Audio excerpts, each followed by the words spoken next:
Chapter 6. Faith Cures. Following the scientific study of the phenomena of cures of physical illness by means of the power of mental states, and the recognition of the fact that there is a common principle operative under the various guises and forms, there sprang into scientific usage the term faith cures, which was used to designate all instances and forms of cures coming under the general classification of mental healing. Professor Goddard defines the term as follows: a term applied to the practice of curing disease by an appeal to the hope, belief, or expectation of the patient, and without the use of drugs or other material means. Formerly, it was confined to methods requiring the exercise of religious faith, such as the sprayer cure and divine healing, but has now come to be used in the broader sense and includes the cures of mental science and hypnotism. Also, a large part of the cures affected by patent medicines and nostrums, as well as many folk practices and home remedies. By some, it is used to include also Christian Science, but the believers in the latter regard it as entirely distinct. The term suggestion, used in the same sense as faith cure in relation to the healing of disease, has also come into popular usage, but inasmuch as suggestion has a much larger meaning outside of its therapeutic phases, it may be said the best authorities today use the term faith cure as representing simply one phase of suggestion. Professor Goddard, in his article on faith cure in the New International Encyclopedia, says, besides these recognized forms, divine healing, mental science, etc., faith cure is an important element in cures wrought by patent medicines and nostrums, home remedies, and folk practices. The advertisement, testimonial of friend, or family tradition arouses the faith of the sick man, and he comes to believe that he needs only to follow directions to be fully cured. The actual value of faith cure as a therapeutic method has been the subject of much discussion. It can no longer be denied that it has value. From divine healing to patent medicine and Father Neep's water cure, all cure disease. Each appeals to a particular type of mind, but the results are practically the same in all. Same diseases cured, same successes, same failures. Many faith healers claim that all diseases in all persons can be cured by their method. Others hold that the principle is of limited application. Of them all, the hypnotists are the only ones who do not make sweeping claims. After stating the tendency to exaggeration and the infrequency of impartial judgment in connection with many instances of claimed cures, the above-mentioned authority proceeds as follows. The actual cures, however, are sufficiently numerous and sufficiently striking to need an explanation. These different forms agree in only one point, viz. The mental state of the patient is one of hope and expectation. Can states of mind cause or cure disease?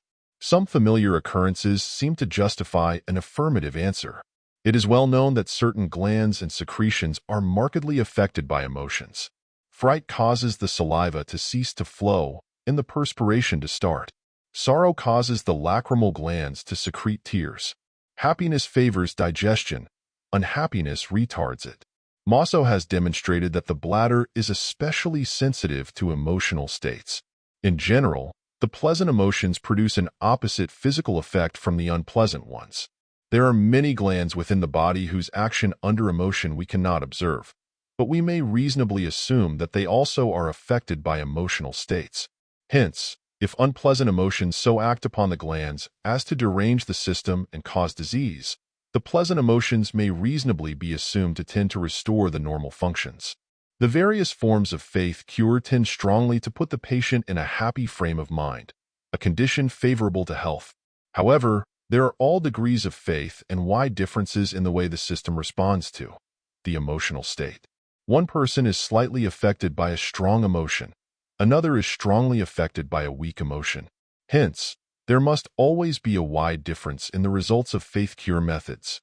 The diseases most amenable to faith cure are nervous, including many not recognized as nervous, but having a neural condition as their basis, and functional derangements. Organic diseases are not usually cured, though the symptoms are frequently ameliorated. Chronic diseases due to neuromuscular habit often yield to hypnotic treatment. Professor R. P.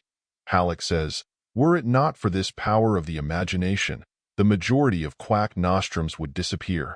In most cases, bread pills, properly labeled, with positive assurances of certain cures accompanying them, would answer the purpose far better than these nostrums, or even much better than a great deal of the medicine administered by regular physicians. Warts have been charmed away by medicines which could have had only a mental effect.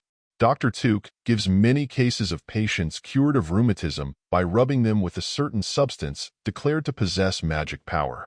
The material in some cases was metal, in others wood, in still others, wax. He also recites the case of a very intelligent officer who had vainly taken powerful remedies to cure cramp in the stomach. Then he was told that on the next attack he would be put under a medicine which was generally believed to be most effective, but which was rarely used. When the cramps came on again, a powder containing 4 grains of ground biscuit was administered every 7 minutes, while the greatest anxiety was expressed, within the hearing of the party, lest too much be given. Half-dram doses of bismuth had never procured the same relief in less than 3 hours. For 4 successive times did the same kind of attack recur, and 4 times was it met by the same remedy, and with like success. A house surgeon in a French hospital experimented with 100 patients, giving them sugared water. Then, with a great show of fear, he pretended that he had made a mistake and given them an emetic instead of the proper medicine. Dr. Tuke says, the result may easily be anticipated by those who can estimate the influence of the imagination. No fewer than 80, 4/5, were unmistakably sick. We have a well-authenticated case of a butcher who, while trying to hang up a heavy piece of meat, slipped and was himself caught by the arm upon the hook. When he was taken to a surgeon, the butcher said he was suffering so much that he could not endure the removal of his coat. The sleeve must be cut off. When this was done, it was found that the hook had passed through his clothing close to the skin, but had not even scratched it. A man sentenced to be bled to death was blindfolded. A harmless incision was then made in his arm and tepid water, fixed so as to run down it and drop with considerable noise into a basin. The attendants frequently commented on the flow of blood and the weakening pulse. The criminal's false idea of what was taking place was as powerful in its effects as the reality, and he soon died. There is perhaps not a person living who would not at times be benefited by a bread pill, administered by someone in whom great confidence was reposed. The same authority also says, it has been known for a long time that if the attention is directed toward any bodily organ, abnormal sensations may be caused in it, and disease may be developed. The renowned Dr. John Hunter said, I am confident that I can fix my attention to any part until I have a sensation in that part. Dr. Tuke says that these are words which ought to be inscribed in letters of gold over the entrance of a hospital for the cure of disease by psychopathy. Hunter's confident assertion is the more interesting because, drawn from his own experience, it shows that the principle is not confined in its operation to the susceptible and nervous, but operates even on men of the highest mental endowment. We have examples from the literature of the 17th century showing how the expectation of a complaint will produce it. In 1607, an ignorant English physician told a clergyman's wife that she had sciatica, although there was, in reality, nothing the matter with her sciatic nerve. Her attention was thereby directed to it, and a severe attack of sciatica was the result. When a person inexperienced in medicine reads carefully the symptoms of some disease, he is apt to begin an attentive search for those symptoms, and to end by fancying he has them.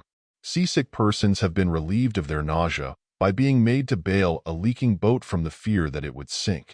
All their attention was thereby diverted from themselves. Many can recall how children and grown persons, too, have forgotten all about their alleged intense thirst as soon as their attention was diverted. Some persons, after eating something which they fancy is a trifle indigestible, center their attention upon the stomach, expecting symptoms of indigestion, and are often not disappointed. A man who had good reason to fear hydrophobia determined that he would not have it. The pain in the bitten arm became intense, and he saw that he must have something to divert his attention from the wound and his danger. He therefore went hunting, but found no game. To make amends, he summoned a more inflexible will and exerted at every step a strong mental effort against the disease. He kept on hunting until he felt better, and he mastered himself so perfectly that he probably thereby warded off an attack of hydrophobia. Accordingly, as we center our attention upon one thing or another, we largely determine our mental happiness and hence our bodily health. One person, in walking through a noble forest, may search only for spiders and venomous creatures, while another confines his attention to the singing birds in the branches above. One reason why travel is such a cure for diseases of body and mind is because so many new things thereby come in to claim the attention and divert it from its former objects. The following expression from Dr. Tuke should be remembered. Thought strongly directed to any part tends to increase its vascularity and consequently its sensibility. Dr. Zero F. Winbigler says, the practitioner secures the same effects from a placebo or powdered popcorn as from some drugs by using suggestion with the former. Every successful physician has used this method at one time or another, and sometimes when he was utterly puzzled as to what he should prescribe, he thus secured a marvelous result, and a cure of the patient was effected. Every believer in psychotherapeutics knows that there is a psychical as well as a physical effect from the use of drugs. The psychical value is based on the expectation of their special action, and that which is in the physician's mind may be subtly and powerfully carried over into the patient TJ mind. The physician's personality, attitude, and interest in the patient accomplishes vastly more than the drugs he prescribes or administers. If he is cheerful and hopeful, he gives potency to their action. If he is gloomy, pessimistic, and hopeless, he nullifies their effects. The cure of the patient is effected through the subconscious mind, and the attitude and bearings of the physician, attendants, the surroundings, and the medicines employed become powerful suggestions. Professor Elmer Gates says, the system makes an effort to eliminate the metabolic products of tissue waste, and it is therefore not surprising that during acute grief tears are copiously excreted, that during sudden fear the bowels and the kidneys are caused to act, that during prolonged fear the body is covered with a cold perspiration, and that during anger the mouth tastes bitter, due largely to the increased elimination of sulfur cyanates. The perspiration during fear is chemically different and even smells different from that which exudes during a happy mood. Now, if it can be shown in many ways that the elimination of waste products is retarded by sad and painful emotions, nay, worse than that, these depressing emotions directly augment the amount of these poisons. Conversely, the pleasurable and happy emotions, during the time they are active, inhibit the poisonous effects of the depressing moods, and cause the bodily cells to create and store up vital energy and nutritive tissue products. In an issue of the American Practitioner and News is reported a discussion before the Lexington Medical and Surgical Society, in which a member, Dr. Guest, related the following experience. I have a brother-in-law who suffers every summer with hay fever. He has a relative who believes in Christian Science. She told him that she felt positive that she could direct him to a woman, a Christian Scientist, who would cure him. He at first objected, because he hated to go to a woman physician. He arranged, however, to communicate with her daily by letter. When his hay fever broke out, he suffered with it all that day and night, and the next morning wrote her a note telling her to put him on treatment immediately. When he returned that night, he was improved and slept better. He wrote a second note the next morning and was much encouraged. The third day, he repeated his letter writing and stated that the symptoms had almost ceased. And he was guying me about being cured by Christian Science when regular physicians could do nothing for him. The night of the third day, when he came home to supper, he found a note from the Christian Scientist, stating that she has been in the country and world, put him under treatment the next day. Realizing that all his treatment had been only in his imagination, the symptoms reappeared with the same intensity as before. Dr. A. J. Parks of New York says, the absolute and complete control that the sympathetic nervous system exercises over the physical organization is so perfectly clear and well known to every observer that the recital of the phenomena in the vast and countless series of manifestations is unnecessary. We are all aware of the fact that digestion is promptly arrested upon the receipt of bad news. The appetite at once disappears. It ceases, and the whole system feels the effect of the depressing impulse, the mental and spiritual wave which lowers the vital thermometer. Fear not only suspends the digestive function, but arrests the formation of the secretions upon which digestion depends. A sudden fright frequently paralyzes the heart beyond recovery, whereas a pleasant and pleasing message soothes and gently excites the whole granular system, increases the secretions, aids digestion, and sends a thrill of joy to the sensorium, which diffuses the glad tidings to every nerve fibril in the complex organization. Dr. T. A. Giborton, in an address before the Indiana State Medical Society, said, the subject which I desire to present to you today has to do with the influence of the mind over the functions of the body. Its silent, unobserved force results in producing pathological conditions, and those, by reflex action, excite morbid sensibilities of the mind and thus derange the nerve centers, resulting in a changed condition or overexcitability of the nerve energies, which becomes a secondary disease condition in the form of different types of neurasthenia. I have been interested in this subject for many years, and in my practice have had extended opportunities for making observations as to the potency of the mental and suggestive pathology bearing on this subject. I would especially refer to the healing of the body through these mental forces, changing healthy, normal conditions into unhealthy or diseased conditions and vice versa. These changes are not miraculous, but proceed from natural causes in the operation of the mind, as a therapeutic agency, operating through the functions of the body, sometimes as a tonic or stimulant, warding off diseases under the most exposed conditions, defending and holding the system in a state of health, while those void of these mental assurances become victims to the ravages of disease through contagion or infection. This protective mental force of the mind has been demonstrated many times in hospitals and other places where contagious diseases were prevailing. The mental force possesses a protective power when rightly exercised beyond what is usually conceded, not only in the way of defense, but also in correcting disease when in existence. I believe these to be much greater than has been generally admitted or understood. We all know how difficult it is to get good results from medication in which our patients have no confidence, and it is an established fact that we get better results from drugs which are given with the patient's knowledge of their intended effect. I have often produced desired results from means entirely inert, stating the desired and expected effect of its administration. I have frequently quieted the severest pain by injecting pure water into the arm of the patient. Dr. G. R. Patton, in an address before the Wabasha County, Minnesota Medical Society, said, as Bacon said, faith, confidence, belief, and hope are the working forces that make the cure, that work the miracle. The mind as a dynamic force exerted over the functions of the body has been, doubtless, operatively manifest from the cradle of our existence.